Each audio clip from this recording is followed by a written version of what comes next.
I want to reflect a little further, if I could shout above the raindrops, on the CIA virtue signaling with the pride flag. And I was just kind of laughing about it, making fun of it, which I'm not sorry I did, because you do have to laugh at it. It's so absurd. But I want to explain a little bit more about my reaction,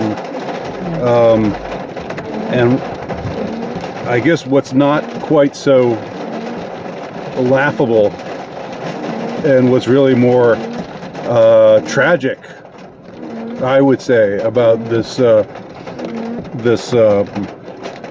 campaign, this pro-pride post put out by the CIA, the Central Intelligence Agency. There was a time when being a liberal meant that you were at least somewhat honest and consistent.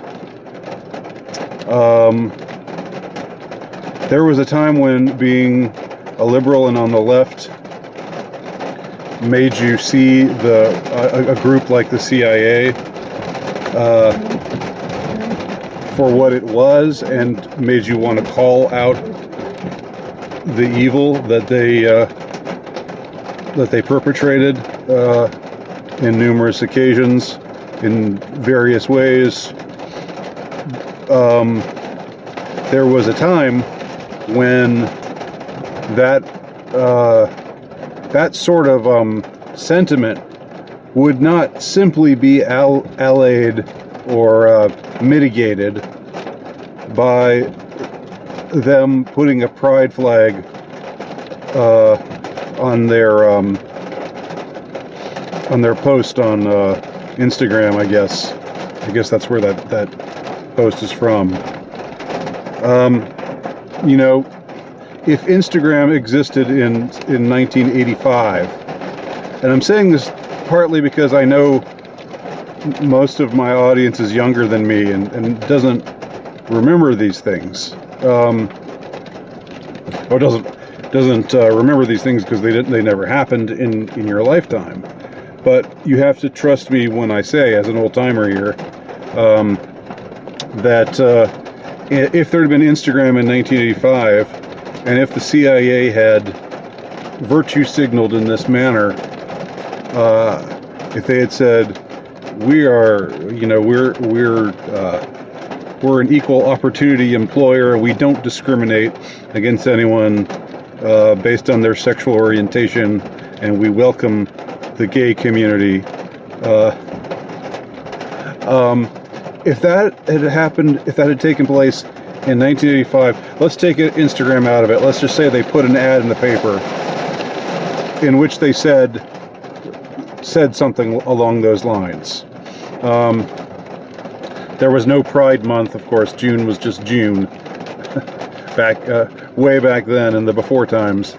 But if that had been done back then liberals, people who called themselves liberals back then, who would have been sympathetic to gay rights at the time, would have said, "What the fuck is this, CIA? You want us to just forget about all of the crimes you've committed, all of the human atrocities that you're responsible for? You want us to just wash away the blood that's on your hands because you put this message out that you're cool with the gays? Hell no. That's not gonna fly. That doesn't fly with us." That would have been the response of people who were liberal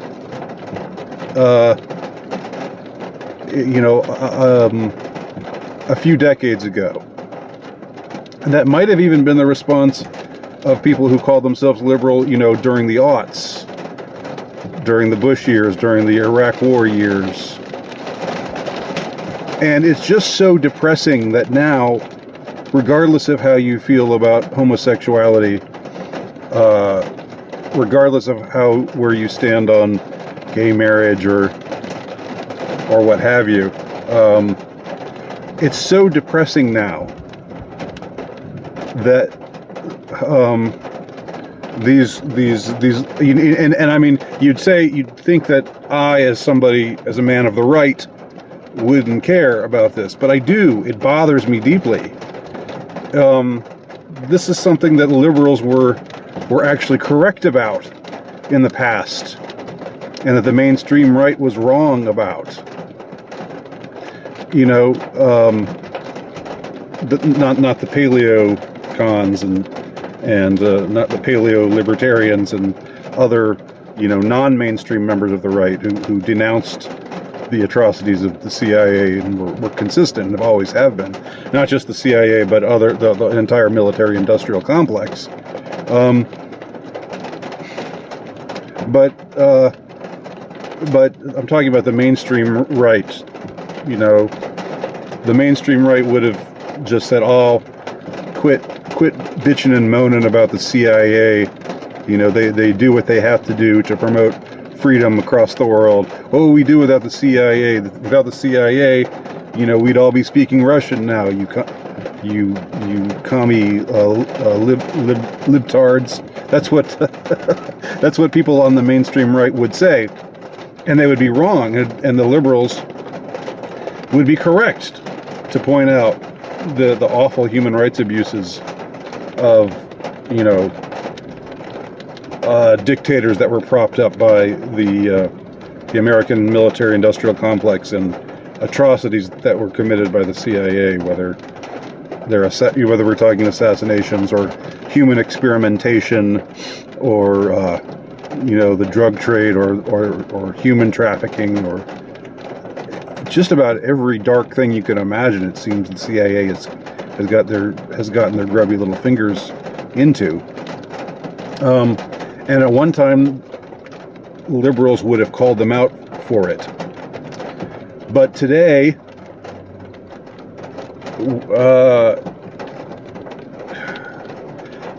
if you question what they're telling you on television, if you question what they're telling you on CNN and in the New York Times and wherever else, then you're automatically deemed to be a conspiracy theorist who is not allowed to participate in polite discourse as they determine it to be. And under these auspices, an organization like the CIA is able to just do something like this, put on this cynical stunt. And I do think it's cynical, because I don't think they care one way or the other about gay rights. I mean, I think they're opportunistically pro-gay rights, but only opportunistically. And liberals in the past would have been able to see through that. Maybe as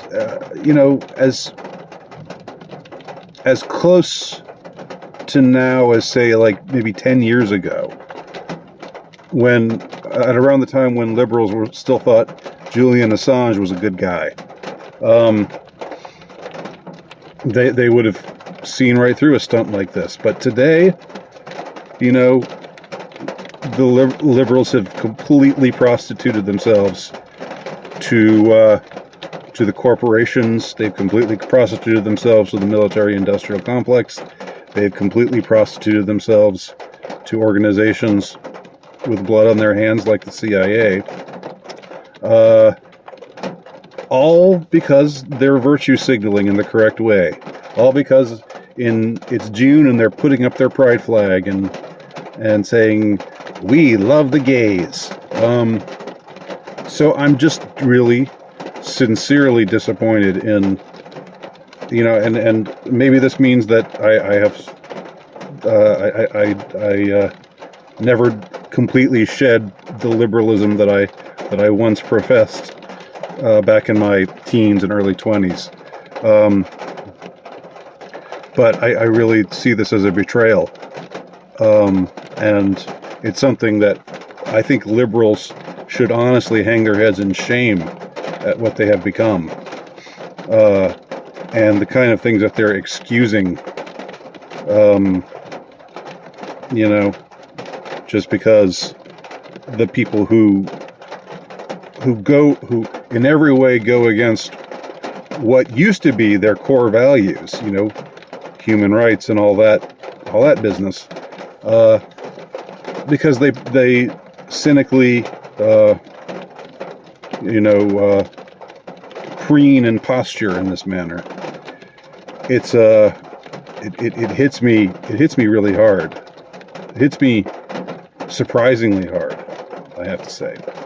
So those are my thoughts on some more I guess sober thoughts on the subject that I discussed earlier. Let me know what you think. Thanks for watching.